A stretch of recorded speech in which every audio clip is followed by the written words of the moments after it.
택배 왔어요, 택배. 사연 택배. 안녕하세요. 저는 이제 막 어린이집에 다니기 시작한 예쁜 딸을 키우고 있는 호래비입니다.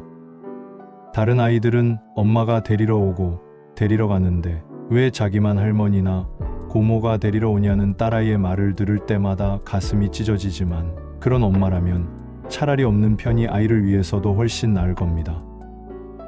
저에게 지독한 트라우마를 남기고 어머니와 여동생한테 씻을 수 없는 상처를 준 그 여자의 얼굴은 떠올리기만 해도 이가 갈립니다. 제가 바보 멍청이라서 그런 일을 당한 거라고 꾸짖고 욕을 하셔도 달게 받겠습니다.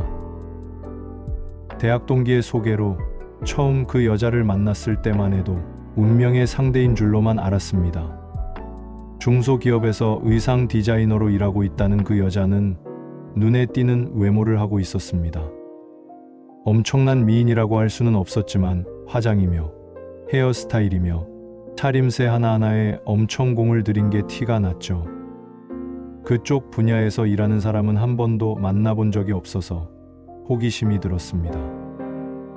제가 금융회사에 다니는데 보통 새벽같이 출근해서 야근을 밥 먹듯이 하거든요. 그렇게 바쁘게 일하다 보니 대학을 졸업한 후에는 연애 한번 제대로 못 해봤습니다. 그런데 그 여자도 저에게 호감을 보이니까 오랜만에 설레는 감정을 느꼈던 것 같아요. 그렇게 세 번째 만남에서 저희는 연인이 됐고 얼마 지나지 않아 결혼을 하게 됐죠. 그 여자와 결혼을 준비하면서 참 많은 일들이 있었어요. 저는 결혼만큼은 누구에게도 손 벌리지 않고 제 힘으로 해결하고 싶었습니다. 남들보다 연봉도 높은 편이고 그동안 모은 돈도 꽤 됐으니까요. 그런데 그 여자가 그러더군요. 강남이 아니면 살 수 없다고요. 우리나라에서는 어디에 사느냐가 곧 그 사람의 얼굴이고 계급이야. 강남에 산다는 이유만으로 대우가 달라지는데 왜 그걸 포기해? 나는 강남이 아닌 다른 데서는 못 사니까 그런 줄 알아. 수도권의 30평대 아파트를 너끈히 살 수 있는 돈으로도 강남 아파트의 전셋값을 감당할 순 없더군요. 결국 대출을 받아야 했습니다. 남한테 빚지는 게 싫어서 카드 할부도 안 하는 저에게 대출은 정말 큰 결심이 필요한 일이었어요. 그뿐만이 아니었습니다. 웨딩드레스는 외국의 유명 디자이너 작품에 예물도 최고급 명품 브랜드만을 고집했고요. 결혼식은 무조건 강남에 있는 유명 호텔에서 해야 한다며 그게 아니면 자기는 결혼할 생각이 없다고 하더라고요. 한 번뿐인 결혼식인데 최고급으로 하고 싶어요. 구질구질한 데서 하면 남들 보기 쪽팔리잖아요. 사람들이 겉으로 티를 안 내서 그렇지 뒤에서 얼마나 말들이 많은데요. 결혼식을 어디서 하는지, 드레스는 뭘 입는지, 반지는 어디 건지 딱 보기만 해도 그 집안의 수준을 알 수 있다니까요. 그 여자는 저희 어머니 앞에서도 당당하게 이것저것 요구를 했습니다. 어려운 시어머니 앞에서는 돌려서 말을 할 법도 한데 그러지 않았죠. 처음에는 그러려니 하던 어머니도 점점 표정이 굳어져 갔습니다. 결혼을 준비하는 내내 그 여자가 점점 더 많은 것을 원했거든요. 예식장의 꽃장식 하나까지도 그냥 넘어가는 법이 없었어요. 남들보다 비싼 것, 남들보다 화려한 것만 고집하다 보니 비용이 계속 추가가 됐지만 그 여자는 돈을 분담할 생각은 없어 보였어요. 그 돈이 아까워? 내가 나 혼자 좋자고 그러는 거야? 이게 다 당신이랑 당신 집안 돋보이게 하는 거야. 능력 있는 남자랑 결혼한다고 내 친구들이 다들 부러워하는데 쪼잔하게 결혼식 비용 갖고 벌벌 떨면 내가 뭐가 돼? 그 여자는 남들에게 어떻게 보이느냐가 무엇보다 중요한 사람이었습니다. 연애할 때부터 쭉 그랬거든요. 제가 좋아서 만난다기보다 좋은 레스토랑에 가서 비싼 음식을 먹기 위해서 저를 만나는 것 같았고 선물을 받기 위해서 데이트 약속을 잡는 사람 같았어요. 솔직히 처음에는 눈에 콩깍지가 씌여서 그녀가 원하는 건 다 해주고 싶었지만 점점 바라는 게 많아지더라고요. 둘이 만나는 식당과 카페, 받고 싶은 선물까지 자기 혼자 정해서 저한테 통보했습니다. 만난 지 100일째 되는 날에는 특별한 선물을 받고 싶다면서 명품 가방을 요구하기도 했어요. 저는 명품 매장을 처음 가봤는데 입구에 길게 줄을 서서 순서대로 입장하게 하더라고요. 매장 안이 붐비지 않도록 사람 수를 조절해서 쾌적한 쇼핑을 하기 위해서라나 뭐라나 하여간 그런 곳은 처음이라서 살짝 긴장했는데 그 여자는 아주 익숙한 듯 점원에게 이거 보여달라, 저거 보여달라고 하면서 행복한 표정을 짓고 있었어요. 솔직히 핸드폰 하나 겨우 들어갈 법한 작은 가방이 몇백만 원씩이나 하는 게 이해가 안 갔습니다. 손바닥만한 핸드백이 거의 400만 원 하더라고요. 당신이 몰라서 그렇지. 이 정도면 저렴한 거야. 남들은 1000만 원이 훌쩍 넘는 가방을 들고 다닌다고. 잘 알지도 못하면서. 저희 세 가족의 한 달 생활비에 해당하는 돈으로 선물을 사려니 손이 덜덜 떨렸지만 처음이자 마지막 선물이라는 생각으로 지갑을 열었습니다. 만난 지 6개월쯤 됐을 때는 함께 유럽 여행도 다녀왔어요. 저는 원래 여행을 가면 숙소는 크게 신경 쓰지 않는 편이거든요. 어차피 하루 종일 돌아다니고 숙소에 와서는 잠만 자는 거니까 그냥 깔끔하기만 하면 됐어요. 하지만 그 여자는 수영장과 룸서비스가 없는 곳에서는 잘 수가 없다며 꼭 4성급 이상의 호텔을 원했죠. 저에겐 힘들게 휴가 받아서 처음 가는 유럽 여행이었어요. 이왕 가는 거 좋은 게 좋은 거라는 생각으로 큰맘 먹고 결제를 했습니다. 하지만 유럽 여행을 하는 일주일 동안 저는 관광객들로 붐비는 쇼핑거리만 돌아다녔습니다. 프랑스와 이탈리아의 세계적인 명품 브랜드 매장은 다 돌아본 것 같았어요. 쇼핑을 하는 게 얼마나 피곤한 일인지 그때 처음 알았습니다. 언제 또 올지 모르는 유럽인데 시간이 너무 아까웠습니다.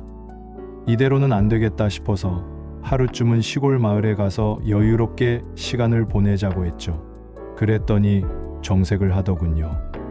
아니, 시골에 뭐 볼 게 있다고 그래? 그래봤자 나무랑 하늘이랑 풀밭 뭐 그런 거잖아. 그건 한국에서 해도 되는데 왜 굳이 여기까지 와서 시골을 가려고 그래? 생각만 해도 싫다. 난 내 구두에 흙 묻는 거 딱 질색이거든. 정 가고 싶으면 혼자 다녀와. 그 이후로도 매일 똑같은 하루가 반복됐습니다. 아침에 눈 뜨면 호텔에서 조식을 먹고 명품 매장이 문을 열기 전까지 인스타그램에서 유명하다는 카페에 가서 커피를 마시고 계속 쇼핑, 또 쇼핑을 다녔습니다. 알고 보니 그 여자가 걸치고 있는 것도 다 명품이더군요. 명품이니 브랜드니 이런 건 하나도 모르는 문외한이라서 그 여자가 입고 있는 옷, 들고 다니는 가방, 신고 있는 신발이 그렇게 비싼 건지도 몰랐어요. 그 나이의 여자들은 그런가? 패션업계에 종사하고 있어서 그런데 남다른 관심이 있는 건가? 하고 이해하려고 했습니다. 제가 어리석었죠. 그 여자에게 저는 말 그대로 호구였습니다. 남들 보기에 나쁘지 않은 직업에 결국은 자기 하자는 대로 다 해주니까 만만하게 보였나 봐요.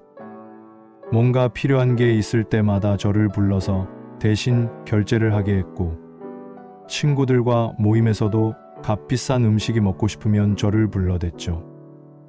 일이 늦게 끝나는 경우가 많아서 못 간다고 하면 회사 앞까지 찾아와서 카드만 받아간 적도 있어요. 심지어 카드값이 밀렸다며 돈을 빌려달라고 한 적도 있고요. 아니, 월급으로 300만 원 이상을 받고 있는데 도대체 뭘 사고 뭘 했기에 카드값이 밀린 걸까요? 당연히 자기가 번 돈에 맞게끔 생활을 하는 게 보통 아닌가요? 저는 정말 궁금했습니다. 자기 월급으로 감당할 수 없을 정도로 돈을 써야 하는 일이 무엇인지요. 그래서 물어봤죠. 하지만 돌아온 대답은 황당했습니다. 남자들은 진짜 뭘 몰라. 여자들이 사회생활하려면 돈이 얼마나 드는지 알아? 계절마다 옷 사야지. 때마다 피부 관리해야지. 미용실 한번 갈 때도 30-40만 원이 금방 깨져. 당신도 내가 예쁘게 하고 다녀서 좋은 거 아냐? 그런데 꼴랑 300 벌어서는 하고 싶은 것도 마음대로 못한다고 내가 얼마나 참고 사는 줄 알아? 내 친구들은 남자친구가 마사지도 끊어주고 성형술까지 시켜준다는데 당신은 나한테 해준 게 뭐가 있어? 저와는 완전히 다른 세상에 사는 사람 같았어요. 제가 감당할 수 있는 수준이 아니었던 거죠. 연애할 때부터 그런 사람인 줄 알았는데 왜 결혼했냐고요? 저에게는 결혼을 서두른 나름의 이유가 있었습니다. 일찍이 아버지가 돌아가시고 어머니 혼자 힘들게 저희 남매를 키우셨기 때문에 남들보다 빨리 철이 들었다고 할까요? 홀어머니와 여동생을 책임지는 가장이 되기 위해 이를 악물고 공부를 했고 번듯한 금융회사에 취직해 돈도 악착같이 모았습니다. 이제 남은 건 단란한 가정을 꾸려서 어머니께 참한 며느리와 예쁜 손주들을 보여드리는 것이 효도라고 생각할 무렵 그 여자를 만났죠. 하지만 그 여자의 씀씀이를 보고는 안 되겠다 싶어서 만난 지 1년이 되기 전에 정리를 하기로 결심을 했습니다. 그리고 이별을 고했죠. 하지만 그 여자는 임신을 한 것 같다며 저한테 매달렸어요. 선명하게 두 줄이 그어진 임신 테스트기까지 보여주면서 말이에요. 그 여자의 말을 철석같이 믿었습니다. 아빠가 될지도 모른다는 생각에 다른 건 보이지도 들리지도 않았어요. 그저 이 아이를 지켜야겠다. 좋은 아빠가 되어야겠다는 생각뿐이었어요. 뒤늦은 후회이긴 하지만 애초에 어머니 말씀을 들어야 했습니다. 한창 연애 중일 때 어머니께 그 여자를 소개했거든요. 잠깐 만나서 커피 한 잔 마셨을 뿐인데 성견지명이 있으셨는지 어머니가 걱정 어린 눈빛으로 제게 그러시더군요. 엄마는 아무리 생각해봐도 너한테 어울리지 않는 짝인 것 같아.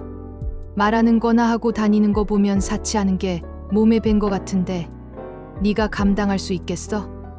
사람 쉽게 안 변한다고. 평생 그 버릇 고치기 힘들 텐데. 지금이야 네가 괜찮게 번다고 하지만 뒷일 생각 안 하고 마구 써대다가는 통장 거덜나는 거 금방이야. 그 여자의 허영심을 한눈에 알아차리셨는지 어머니는 그 여자를 탐탁지 않아 하셨습니다.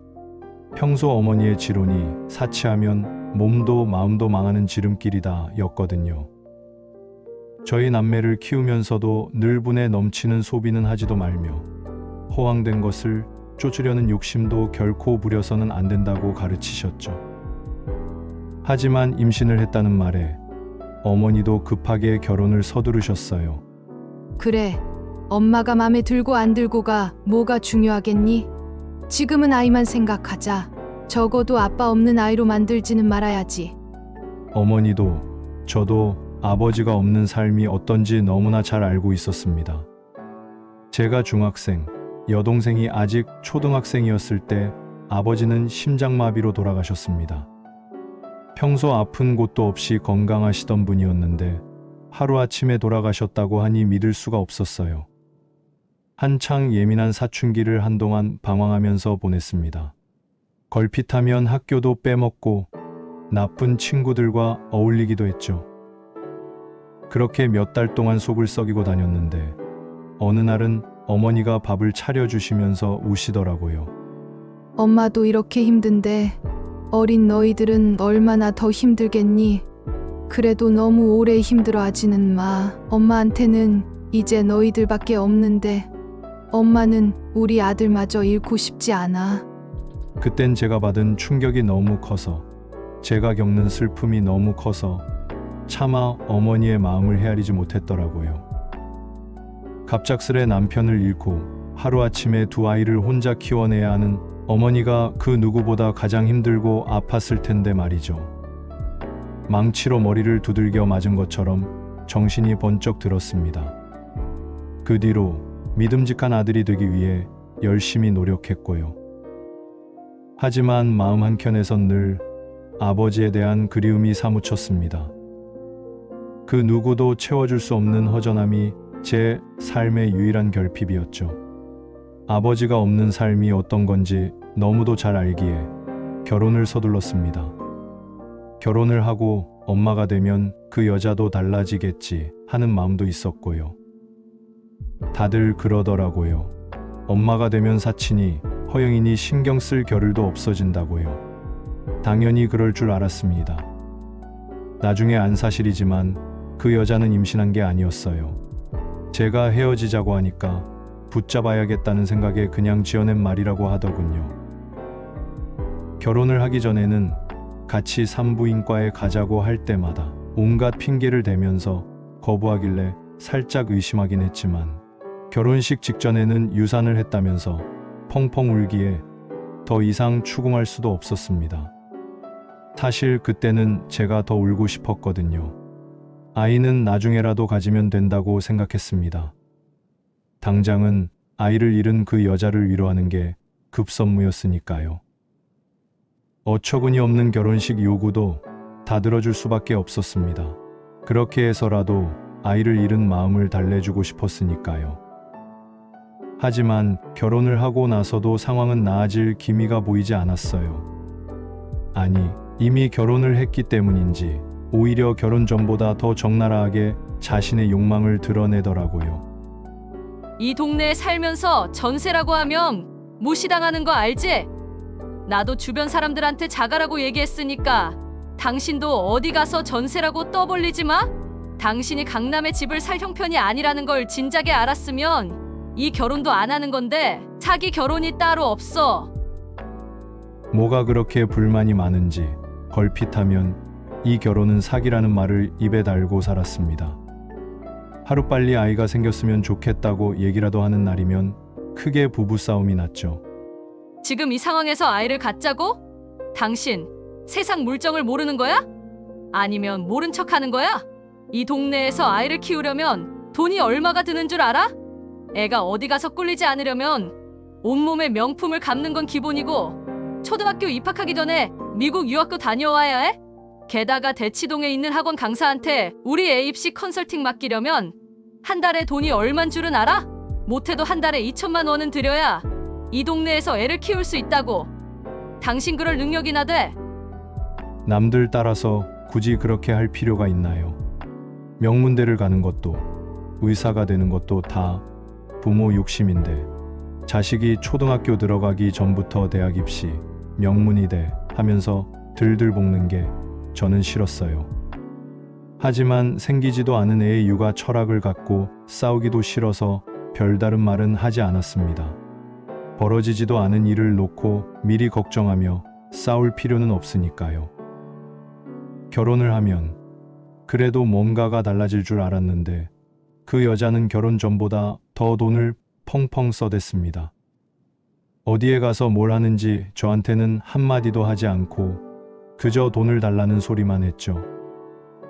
그 여자의 SNS를 보면서 오늘은 어디를 갔고 뭘 샀구나 그저 짐작할 뿐이었어요. 한 번은 카드 독촉장이 날라와서 우연히 명세서를 열어보게 됐는데 카드 사용 내역을 보고 기겁을 했습니다.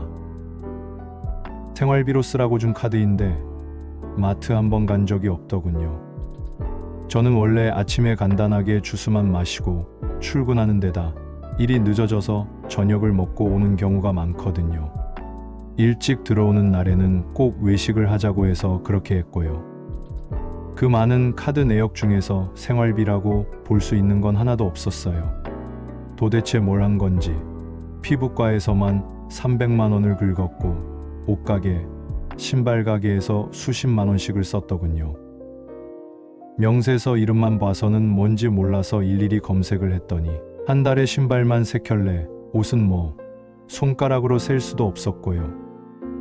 6개월 할부, 12개월 할부로 써서 그렇지 총액만 따지면 한 달에 700만 원이 넘는 돈이었죠. 기가 막혔습니다. 도대체 뭘 하면 혼자서 한 달에 700만 원이라는 거금을 쓸 수 있는 건가요? 제 상식으로는 도무지 이해할 수가 없었어요. 돈이 엄청나게 많다면 그런 거 신경 쓰지 않고 살 수도 있겠지만 보통 사람들은 자신의 형편에 맞게끔 사고 싶은 것도 참아가며 그렇게 살지 않나요? 저희 어머니가 늘 하시던 말씀이 있습니다. 혓바닥은 짧은데 침은 멀리 뱉으려고 한다고요. 허황되게 큰 걸 바라지 말고 자신의 분수에 맞게끔 살라는 말씀이었죠. 그런 어머니의 철학 때문인지 저는 제 형편에 맞지 않는 건 갖고 싶다고 생각해 본 적이 없었어요. 남들이 갖고 있는 걸 딱히 부러워해 본 적도 없고요.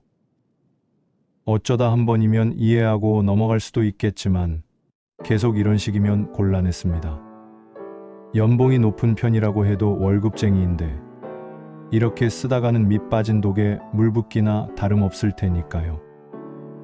게다가 아이가 생기면 훨씬 더 많은 돈이 들 텐데 그때를 대비하기 위해서라도 뭔가 조치가 필요했습니다. 그래서 생활비 카드의 한도를 낮추겠다고 했죠. 그러자 그 여자는 불같이 화를 내면서 집을 나갔습니다. 당신이 이렇게 쫌생인 줄 알았으면 결혼도 안 했을 거야. 언제는 이것저것 다 사줄 것처럼 그러더니 막상 결혼하니까 마음이 달라졌어? 마누라가 쓰는 돈이 그렇게 아까우면 내가 나가줄게. 혼자서 잘 먹고 잘 살아. 집을 나가서 어디로 간 건지 친정에도 가지 않았더라고요. 친구들에게 연락해서 수소문해 보니 비싼 호텔에 묵으면서 밤마다 파티를 벌이고 있다더군요. 물론 제가 내는 생활비 카드로 말이죠. 며칠 동안 사정에서 겨우 집으로 돌아오게 했습니다.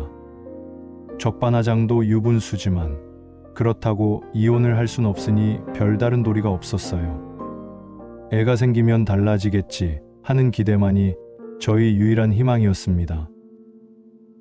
지성이면 감천이라고 결혼 2년 만에 그렇게 기다리던 애가 생겼어요. 임신 기념으로 그 여자는 정말 비싼 명품 백을 사달라고 하더군요. 평소 갖고 싶었던 거라면서요. 헉 소리가 날 정도로 비쌌지만 군말 않고 들어줬습니다. 무사히 아이가 태어나기만 하면 그보다 더한 것도 해줄 수 있겠더라고요.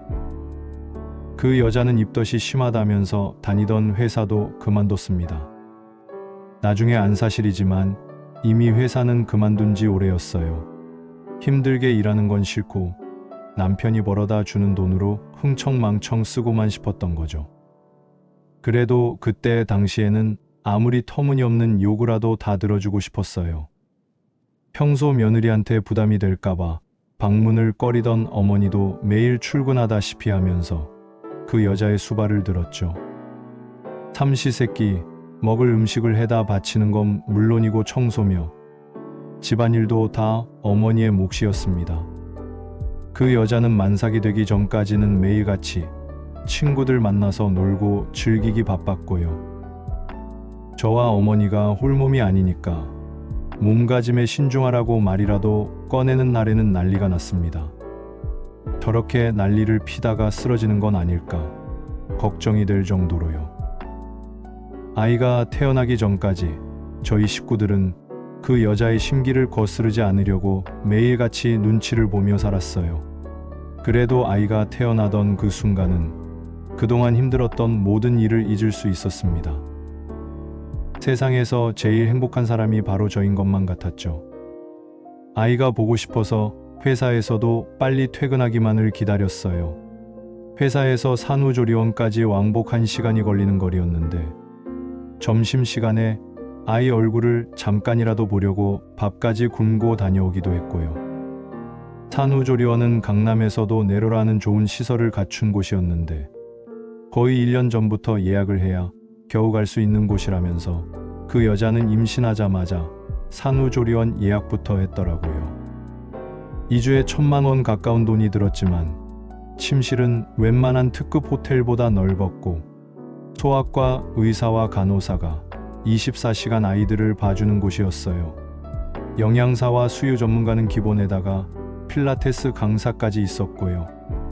산모들에게 얼굴과 전신 마사지 서비스도 제공하고 있었죠. 정작 그 여자는 아이에겐 별 관심이 없어 보였습니다. 가슴 모양이 망가진다며 모유 수유도 안 하려고 하는 걸 나중에 가슴 성형 수술이라도 시켜주겠다며 겨우겨우 설득을 하기도 했고요. 출산 전 몸매로 돌아가야 한다며 필라테스와 마사지를 받는 일에만 열심이었어요. 문제는 집으로 돌아온 후부터였습니다. 산후조리원에서야 간호사와 보육사들이 아이를 돌봐줬지만 집에서는 온전히 부모의 몫이잖아요. 제가 회사에 가 있는 동안 혼자 육아하기 힘들까봐 낮 동안 아이를 돌봐줄 아주머니까지 고용했는데 소용이 없었습니다. 아니, 이렇게는 못할 것 같아요. 사모님은 맨날 저한테 애를 맡겨놓고 어딜 그렇게 나가는지 집에 붙어 있지를 않아요. 보통은 외출을 해도 애가 갑자기 아프거나 할 수 있어서 전화 연락은 꼭 받으시거든요. 그런데 사모님은 한번 나갔다 하면 연락두절이에요. 저 퇴근해야 하는데 연락도 없이 늦은 게 한두 번도 아니고, 저도 가정이 있는 사람인데 이렇게 시간 약속 안 지키고 저한테만 다 맡기면 저 일 못해요. 돈을 더 드리겠다고 해도 아주머니는 한사코 거절하시더라고요. 진저리가 난다는 표정으로 저한테 이런 말씀까지 하셨습니다. 제가 이 일만 10년 넘게 하고 있는데 솔직히 저런 엄마 처음 봤어요. 도무지 애한테는 관심이 없어. 애 한번 안아주라고 해도 짜증만 내고 자식 대하기를 무슨 짐짝처럼. 아이고, 못 들은 걸로 해요. 저야 이제 가면 그만이지만 애가 안쓰러워서. 민망해서 고개를 들 수가 없었습니다. 밤에도 애가 울 때마다 제가 우유를 먹이고 잠을 재웠어요. 아이 우는 소리가 들려도 도무지 일어날 생각을 안 했거든요. 아침부터 저녁까지 내내 회사에서 일하다가 밤이면 잠도 제대로 못 자니까 저는 한 달 사이에 몸무게가 5kg 넘게 빠졌어요. 애한테도 회사에도 못할 짓이다 싶어서 결국 제가 회사에 육아휴직을 신청했습니다. 하루 종일 애를 보고 있으니 눈에 넣어도 아프지 않다는 게 무슨 말인지 알 것 같았어요. 저를 보고 방긋 웃기라도 하면 가슴이 몽글몽글해지면서 그렇게 행복할 수가 없었습니다. 행여 울기라도 하면 마음이 찢어질 것처럼 아프고요. 하지만 그 여자는 아이라는 존재 자체를 귀찮아하는 것 같았어요. 애의 엄마가 맞나 싶을 정도로요. 애를 엄마만 보란 법이 있어? 당신의 정씨 집안 애잖아. 그럼 당신이랑 어머니가 보면 되지. 왜 자꾸 나한테 이래라 저래라 해? 내가 정씨 집안 애 낳으려고 몸매 망가져. 피부 거칠어져. 손해가 얼마나 막심한데? 아직 애가 말귀를 못 알아듣는 게 얼마나 다행이었는지. 누가 보면 육아 스트레스 때문에 저러나 싶겠지만 사실 애 보는 건 저와 저희 어머니가 다 했습니다. 그 여자는 눈만 뜨면 꽃단장을 하고 외출을 하느라 애 얼굴은 거의 보지도 않았죠. 술을 먹고 인사불성이 돼서 새벽에 들어오는 날도 점점 많아졌습니다. 하루는 애가 밤에 열이 펄펄 끓어서 응급실로 달려간 적도 있었는데요. 엄마라는 사람은 전화도 안 받고 애가 아프다고 문자도 수십 통을 했는데 아무 소식이 없었어요. 병원에서 혹시 모르니까 하룻밤 지켜보자고 해서 애를 입원시키면서 저 혼자 얼마나 가슴을 졸였는지. 애가 혹시라도 잘못되면 어쩌나, 큰 병이라도 걸리면 어떡하나 싶어서 저 혼자 앉지도 서지도 못한 채 밤을 꼬박 새웠습니다. 다음날 퇴원해서 집으로 갔더니 온 집안에 술 냄새를 풍기며 거실 소파 위에서 꿀잠을 자고 있더군요. 다리에 힘이 팍 풀리는 느낌이었어요. 그렇게 안달복달하면서 100일을 맞았습니다. 부모가 된다는 것이 이렇게도 엄청난 일이구나 하면서 커다란 행복감과 함께 무거운 책임감을 하루하루 체감하던 중이었죠. 엄마에게 못 받은 사랑은 할머니의 애정으로 채워갔고요. 저희 어머니는 손주 보느라고 어깨며 손목이 성한 데가 없었습니다. 애를 보는 둥 마는 둥 하던 그 여자는 웬일로 100일 준비를 한다며 부산을 떨었어요. 가족들끼리 모여서 사진 찍고 같이 밥이나 먹자고 했는데 SNS에 사진을 올려야 한다며 이것저것 주문하고 레스토랑 예약까지 했죠. 100일 잔치도 유명 호텔에서 해야 한다고 우겼지만 예약이 꽉 차서 룸이 있는 고급 레스토랑을 빌렸거든요. 돌잔치도 아니고 굳이 이렇게까지 해야 하나 싶었지만 아이가 별탈 없이 무사히 자라준 것에 감사하며 100일을 준비했습니다. 하지만 기쁘고 행복해야 할 100일 잔치는 고성이 오가는 난장판으로 변해버렸습니다. 그동안 억지로 눌러 담고 있었던 문제들이 한꺼번에 터져 나온 거죠. 발단은 100일 선물이었습니다. 어머니는 어디 가서도 밥은 굶지 말라며 금수저 세트를 선물로 주셨어요. 그런데 선물을 받아든 그 여자는 표정부터 떨떠름했습니다. 어머니, 요즘은 현금으로 하지. 누가 금수저를 주나요? 괜히 무겁기만 하고 쓸 데도 없는데. 어머니는 얼굴이 벌겋게 달아오르면서 당황하는 표정이 역력했습니다.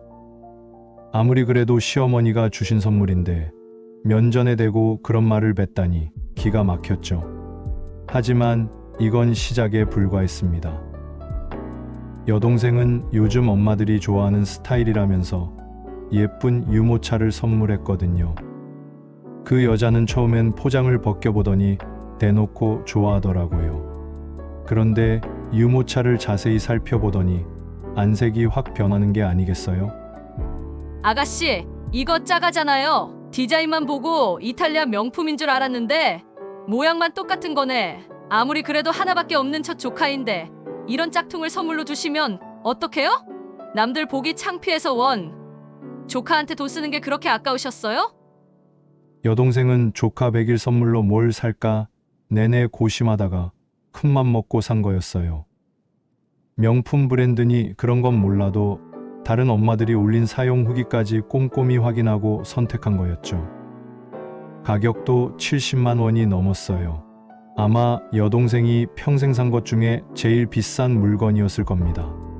그런데 짝퉁 운운하면서 함부로 말을 하니까 여동생도 참지 못하고 속에 있던 말을 퍼붓고 말았죠. 새언니, 뭔가 크게 착각하고 있는 것 같은데요. 언니 손으로 애 기저귀 한번 제대로 갈아본 적 있어요? 아니, 스스로의 엄마라는 자각은 있어요? 맨날 자기 몸 치장하고 놀러 다니느라 바빠서 애는 뒷전이신 분이 유모차가 명품인지 아닌지는 중요한가 보네요. 착각하지 말아요. 온몸에 명품을 두르고 다닌다고 사람이 명품이 되는 거 아니잖아요? 먼저 사람이 돼야지. 이럴 거면서 도대체 결혼은 왜 한 건지. 솔직히 남편이 아니라 그냥 명품 사다 줄 사람이 필요했던 건 아니고요. 여동생의 말에 그 여자는 파르르 떨면서 소리를 고래고래 지르더군요. 차마 입에 담지도 못할 욕설까지 내뱉어가면서요. 여동생도 지지 않고 맞받아쳤습니다. 어머니는 우는 애를 달래느라 밖으로 나가셨고 저는 두 사람을 말리느라 진땀을 뺐죠. 솔직히 동생이 한 말 중에는 틀린 게 하나도 없었어요. 제가 속으로만 끙끙 앓고 입 밖으로 내뱉지 못했던 말을 대신해 준 것 같아서 한편으론 후련하기도 했고요. 자기 분을 참지 못하고 씩씩거리던 그 여자는 그날로 집을 나가 돌아오지 않았어요. 제가 애를 봐서라도 제발 돌아오라고 몇 번이나 사정을 하고 매달렸지만 소용이 없었고요. 여동생은 자기가 좀만 더 참을 걸 그랬다면서 그 여자한테 무릎 꿇고 싹싹 빌기도 했죠. 하지만 그 여자는 돌아올 생각이 없었습니다. 당신이 부잣집 아들인 줄 알고 결혼했는데 알고 보니 사기 결혼이었어. 강남에 집을 못 사준다고 했을 때 알아봤어야 했는데 내가 미쳤지. 뭐하러 애까지 낳아가지고는. 나 이렇게는 못 살아. 이혼해. 애는 당신이 키우든지 고아원에 갖다 버리든지 알아서 하고. 다른 건 다 참을 수 있었지만 아이를 두고 그딴 식으로 얘기하는 건 참을 수 없었습니다. 그동안 애써 붙잡고 있었던 인내의 끈이 그 말을 듣는 순간 툭 하고 끊어지더라고요. 애 때문에 지금까지 참고 있었던 게 누군데 적반하장도 유분수죠. 집으로 돌아와도 아내 노릇, 엄마 노릇은 할 생각이 없는 사람인데 제가 붙잡고 있을 이유가 있나요? 게다가 신혼 초부터 걸핏하면 사기 결혼하는데 제 입으로 저희 집이 부자라고 얘기한 적 한 번도 없었고요. 연애할 때 제가 비싼 선물도 선뜻 사주는 모습을 보고 자기 혼자 우리 집이 부자일 거라고 생각한 모양이더라고요. 자기가 버는 돈으로는 원하는 대로 살 수가 없으니까 부자 남편 만나서 팔자 고치려고 했던 거죠. 결국 자기의 허영심을 채우기 위해 결혼을 했는데 원하는 만큼 돈을 쓸 수도 없고 애까지 생기니까 모든 게 다 귀찮아졌을 겁니다. 사실 100일 잔치에서 있었던 일은 핑계일 뿐이지 그게 아니었어도 언젠가는 이렇게 될 일이었습니다. 서로 합의하에 조용히 이혼 도장을 찍으면 그만이었죠. 하지만 그 여자는 재산의 반을 달라며 소송을 걸었어요. 재산 분할을 해주지 않으면 아이 양육권을 주지 않겠다고 협박까지 하면서요. 그 여자가 양육권을 가져가면 무슨 일이 벌어질지 안 봐도 뻔하잖아요. 그 일만큼은 막아야 했습니다. 그렇다고 그 여자가 원하는 대로 재산의 반을 뚝 떼어줄 수도 없었어요. 결혼한 동안 제할도리를 했다면, 아니 최소한 아이한테 애정이라도 있었으면 저 역시도 재산 분할을 고려했을 거예요. 금쪽 같은 우리 애 엄마인데 재산 얼마 정도 떼주는 건 아깝지 않았을 테니까요. 하지만 아무리 곱씹어보고 생각해봐도 그 여자가 재산을 요구할 정도로 한 게 있나 싶더라고요. 오히려 제가 손해배상과 위자료를 청구하고 싶은 마음이었죠. 이혼 소송에 대비해서 차근차근 증거를 수집했습니다. 카드 영수증부터 돌보미 아줌마의 증언, 그 여자가 SNS에서 올렸던 사진, 저와 주고받았던 문자 등등 평소 행실을 뒷받침할 수 있는 건 뭐든 다 모았어요. 그리고 당연하게도 재판부는 제 손을 들어줬고요. 그 여자는 이혼 후에도 자신의 허용을 채워줄 남자를 찾으러 다녔나 보더라고요. 아무래도 겹치는 지인들이 있다 보니 듣고 싶지 않은 소식까지 듣게 되는 경우가 있거든요. 이혼한 지 겨우 6개월이나 지났을까 그 여자가 결혼한다는 소식이 들려왔습니다. 남자 쪽 집안이 상당한 부자라고 하더군요. 그것도 참 재주다 싶었습니다. 저한테는 몸서리 쳐지는 끔찍한 인연이지만 또 누가 압니까? 서로 맞는 사람끼리 만나서 잘 살 수도 있잖아요. 그렇게 각자의 삶을 살다 보면 서로를 떠올릴 일도 없을 거라고 믿었습니다. 그래서 그 여자가 행복하게 잘 살기를 빌어줬죠. 하지만 얼마 지나지 않아 파혼 소식이 들렸습니다. 주변에 하도 소문이 파다하게 퍼져서 제 귀에까지 상세한 얘기가 들어왔죠. 그 여자는 결혼했다는 사실도 애가 있다는 사실도 숨긴 채 결혼을 서둘렀고 뒤늦게 그 사실을 알게 된 남자 쪽에서 한바탕 난리를 핀 모양이었습니다. 결혼을 빌미로 그 여자가 빌려간 돈도 꽤 됐다고 해요. 누구는 1억이라고 하고 또 누구는 5억이 넘는다고 하는데 참 사람 안 변한다 싶었습니다. 오히려 결혼 생활이 일찍 파탄난 게 다행이라고 여겨질 정도였어요. 그런데 그동안 연락 한 번 없던 그 여자가 갑자기 집으로 찾아온 적이 있었습니다. 행여나 애랑 마주치는 일은 없어야겠다 싶어서 집 근처 공원으로 얼른 자리를 옮겼죠. 아니나 다를까 돈 얘기였습니다. 나 지금 사기죄로 감방에 가게 생겼어. 생각해봐. 당신 딸이 엄마가 범죄자라는 걸 알면 어떻겠어? 당신 다른 건 몰라도 딸 일이라면 깜빡 죽잖아. 자식 앞날을 생각해서라도 나 좀 도와줘. 그쪽에서는 돈만 갚아주면 소송 취하겠대. 남들 시선을 그렇게나 신경 쓰던 여자가 사람들이 쳐다보든 말든 화장이 번지도록 울고 불며 매달리더군요. 물론 그 말을 들어줄 생각은 없었습니다. 이미 그 여자가 찾아올 거라는 것도 알고 있었거든요. 파혼을 하고 남자 쪽에서 혼인빙자 사기죄로 고소를 했다는 사실도 알았고요. 지인들에게 돈을 꾸러 다닌다는 소식도 익히 들어서 알고 있었습니다. 그 여자라면 딸을 핑계로 안면 몰수하고 저를 찾아올 거라고 생각했거든요. 그 여자를 만나면 무슨 말을 해줄까 고민도 많이 했었습니다.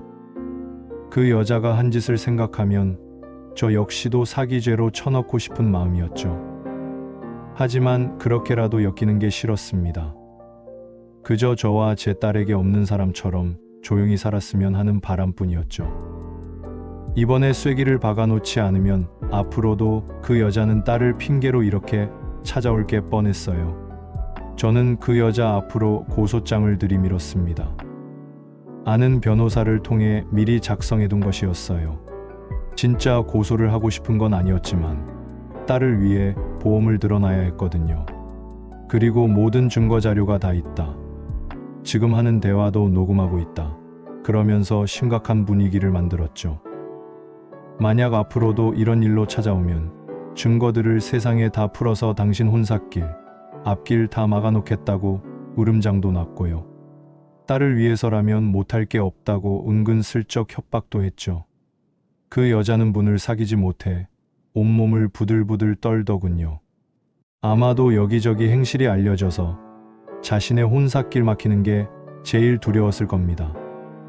자신의 능력이 아니라 다른 누군가의 힘을 빌려서 신분 상승을 하고 그렇게 얻은 돈으로 자신의 허영심을 채워가는 게 그 여자가 살아가는 방식이었으니까요. 그 후로는 그 여자의 모습을 볼 수 없었습니다.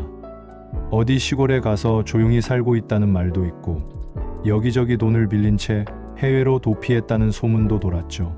사실이 뭐가 됐든 자신의 삶을 돌아보며 깊이 반성하고 있기를 진심으로 바랍니다. 이제는 상관없는 사람이지만요. 지금 제 고민은 딸에게 어떻게 얘기하느냐입니다. 딸이 크면 엄마에 대해 분명 물어볼 텐데 그때 어떻게 대답해야 할지 모르겠더라고요.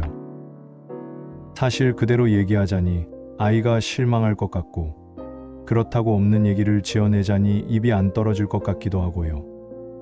어떻게 얘기하는 게 아이를 위해 좋을지 저보다 인생 경험이 많은 선배님들의 고견을 듣고 싶습니다. 잘 새겨듣고 깊이 고민한 다음에 딸에게 얘기해 주려고요.